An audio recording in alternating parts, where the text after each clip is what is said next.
Good evening all. നമുക്ക് first മൊഡ്യൂളിൽ എന്തൊക്കെയാണ് നോക്കേണ്ടതെന്നുള്ളത് ജസ്റ്റ് ഒന്ന് ബ്രീഫ് ചെയ്ത് പറഞ്ഞുതരാം കേട്ടോ.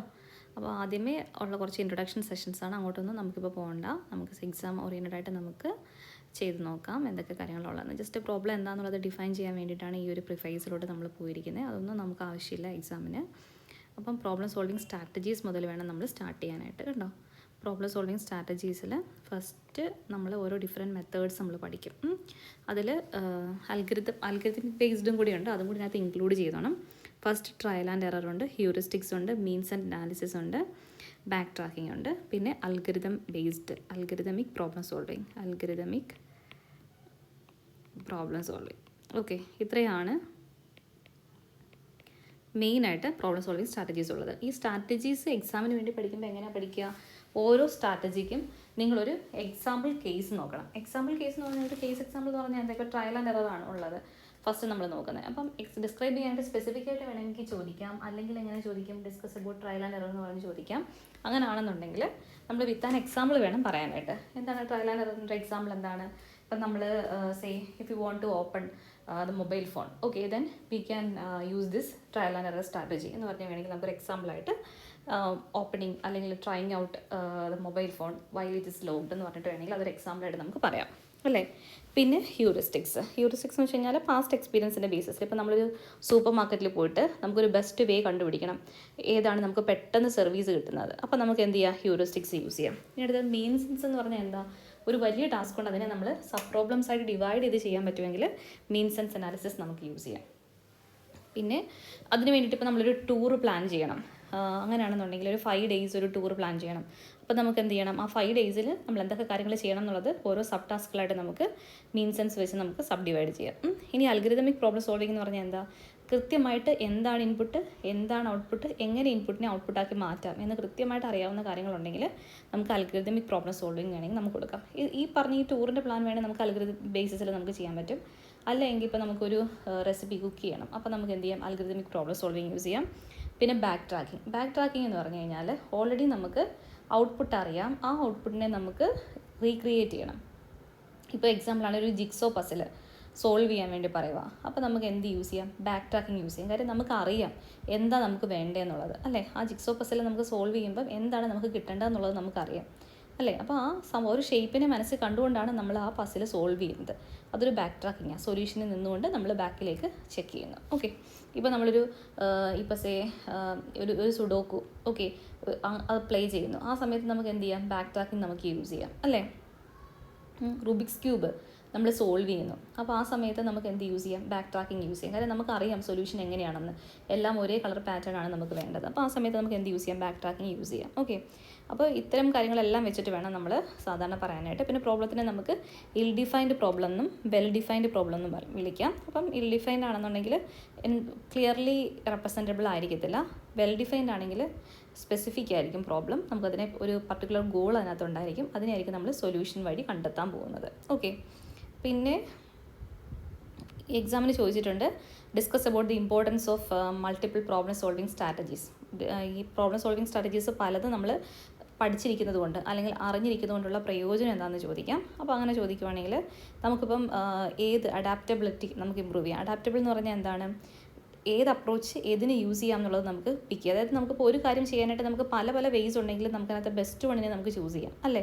അപ്പോൾ അതാണ് adaptability. Understanding multiple strategies allows us to flexibility and adaptability in problem solving. Flexibly choosing the solution or flexibility and adaptability in the problem solving. Okay, then efficiency. So നമുക്കിങ്ങനെ പല options ഉള്ളതുകൊണ്ട് നമ്മൾ എടുക്കുന്നത് എപ്പോഴും എന്തായിരിക്കും? ബെറ്റർ ആയിട്ടുള്ള സംഭവമായിരിക്കും. So efficiency കൂടുതലായിരിക്കും. The strategies are more effective four A specific type of problem, അല്ലേ?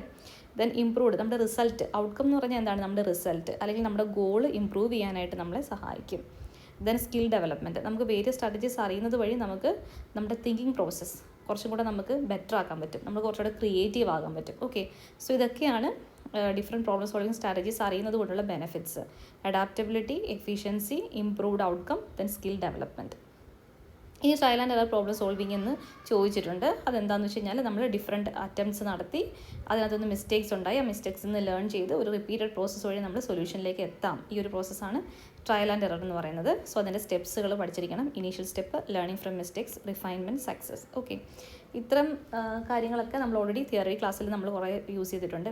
ഒരു ഡൈ ത്രോ ചെയ്യുന്നതോ അല്ലെങ്കിൽ ഒരു കീ ഓപ്പൺ ആക്കുന്നതോ ഒക്കെ നമുക്ക് ഇതിൻ്റെ എക്സാമ്പിളായിട്ട് നമുക്ക് പറയാം. ഓക്കെ, അപ്പോൾ എക്സാമ്പിൾ പറയുമ്പോൾ എസ് ആയിട്ടാണ് ചോദിക്കുന്നതെങ്കിൽ ഡിസ്ക്രൈബ് ചെയ്യണം ഓരോ സ്റ്റേറ്റ് എന്താണെന്നും അതിൽ ഈ മെത്തേഡ് എങ്ങനെ യൂസ് ചെയ്തെന്നുള്ളത്. ഓക്കെ, ഇവിടെ അവർ പറഞ്ഞിരിക്കുന്ന ഒരു പ്രിൻ്ററിനെ നമ്മൾ ഒരു ബ്രോക്കൺ പ്രിൻ്ററിനെ നമ്മളെങ്ങനെ ഹാൻഡിൽ ചെയ്യും, അതിനകത്തുള്ള പ്രശ്നത്തിൽ നമ്മളെങ്ങനെ കണ്ടുപിടിക്കും. ഇപ്പം പ്രിൻ്ററിനകത്തൊരു പേപ്പർ കുടുങ്ങിയെങ്കിൽ നമ്മൾ ആദ്യം എന്ത് ചെയ്യും, ആ പേപ്പർ ജാം ആയോ നോക്കും, പ്രിൻ്റർ നമ്മൾ ഓപ്പൺ ചെയ്ത് നോക്കും, ഇനി നമ്മുടെ പവർ സപ്ലൈ കറക്റ്റ് ആണോ നോക്കും, അങ്ങനത്തെ ഉള്ള കുറേ കാര്യങ്ങൾ നമ്മൾ ചെയ്യാറില്ലേ. അപ്പോൾ അതുള്ള ഇഷ്ടമുള്ള നിങ്ങൾക്ക് സ്റ്റെപ്സ് വെച്ച് നിങ്ങൾക്ക് അതിനെ ഡിസ്ക്രൈബ് ചെയ്യാം.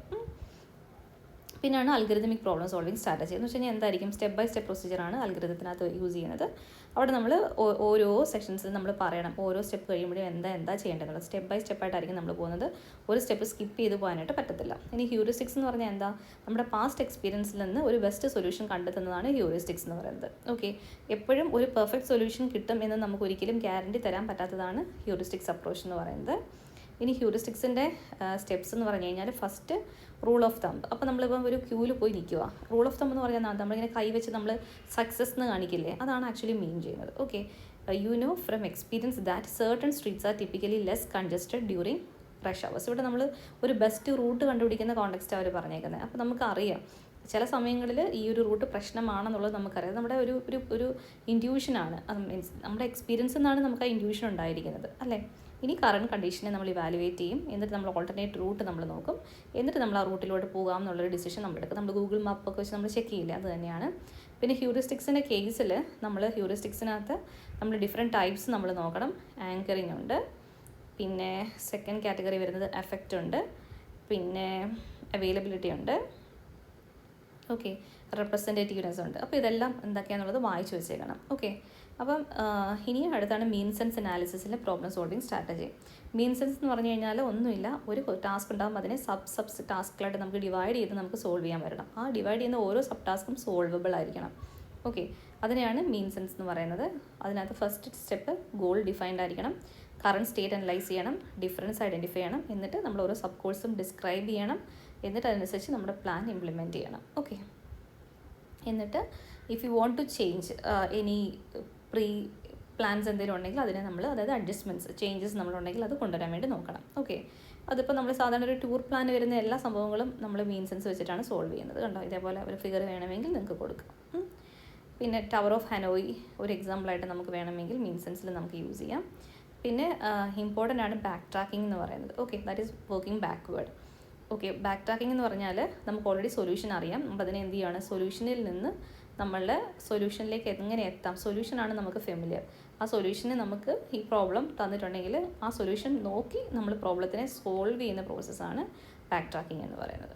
ഓക്കെ, അപ്പോൾ നമുക്കറിയാവുന്ന നേരത്തെ ഈ സുഡോക്കു കളിക്കുന്നതോ അല്ലെങ്കിൽ മറ്റേ എന്താ നമ്മൾ ഗെയിം പസിൽസൊക്കെ നമ്മൾ സോൾവ് ചെയ്യുന്നതൊക്കെ ഇല്ലേ, അതൊക്കെ നമുക്ക് വേണമെങ്കിൽ ഈ ബാക്ക് ട്രാക്കിംഗ് വെച്ച് നമുക്ക് സോൾവ് ചെയ്യാം. ഈ എൻക്യൂൻസ് പ്രോബ്ലം എന്ന് പറഞ്ഞാൽ അങ്ങനെ തന്നെയാണ്, ക്യൂൻസ് ഒരിക്കലും അടുത്ത് വരാൻ പാടില്ല. മൾട്ടിപ്പിൾ ക്യൂസ് ഉണ്ട്, ക്യൂൻസ് ഒരിക്കലും അടുത്ത് വരാൻ പാടില്ല, അതാണ് എൻക്യൂൻസ് പ്രോബ്ലം എന്ന് പറയുന്നത്. ഓക്കെ, അപ്പോൾ ഓരോ മെത്തേഡ് എന്താണെന്നും അത് എങ്ങനെയാണ് മറ്റേതിൽ നിന്നും ബെറ്റർ ആവുന്നത് അല്ലെങ്കിൽ അത് തമ്മിലുള്ള കമ്പാരിസൺ ആണ് ഇവിടെ കൊടുത്തിരിക്കുന്നത്. ഓരോന്ന് എന്താണെന്ന് മാത്രം വായിച്ച് മനസ്സിലാക്കി വെച്ചാൽ മതി. ഓക്കെ, അതാണ് ഫസ്റ്റ് പോർഷനിൽ നമുക്ക് പഠിക്കാനുള്ളത്. അപ്പം ഇതിനകത്ത് ക്വസ്റ്റ്യൻസ് എങ്ങനെ എക്സ്പെക്ട് ചെയ്യാൻ വരുന്നത്, ഓരോ പ്രോബ്ലംസും ഓരോ സ്ട്രാറ്റജീസും എന്താണെന്ന് ചോദിക്കാം. അതേപോലെ തന്നെ ഒരു കോണ്ടെക്സ്റ്റ് തന്നു കഴിഞ്ഞാൽ ഏത് സ്ട്രാറ്റജി യൂസ് ചെയ്യാൻ പറ്റും, അതിന് റീസൺ എന്താണെന്നുള്ളത് സ്പെസിഫൈ ചെയ്യേണ്ടി വരും. ഓക്കെ, അത്രേ ചോദിക്കത്തുള്ളൂ. ഇനി വേണമെങ്കിൽ ഒരു അല്ലെങ്കിൽ what about different kinds of problem solving strategies എന്ന് പറഞ്ഞിട്ട് എസ്സേ ആയിട്ടും ചോദിക്കുവാണെങ്കിൽ സ്ട്രാറ്റജീസ് മാത്രം പോയാൽ ഓരോ സ്ട്രാറ്റജീസിനും ഒരു എക്സാമ്പിൾ മസ്റ്റായിട്ടും വേണം കേട്ടോ. അത് നിങ്ങൾ മനസ്സിൽ ഓർത്തിരിക്കണം. ഇഷ്ടമുള്ളൊരു എക്സാമ്പിൾ വെച്ച് ആ സ്ട്രാറ്റജി ഡിസ്ക്രൈബ് ചെയ്തിരിക്കണം. ഓക്കെ.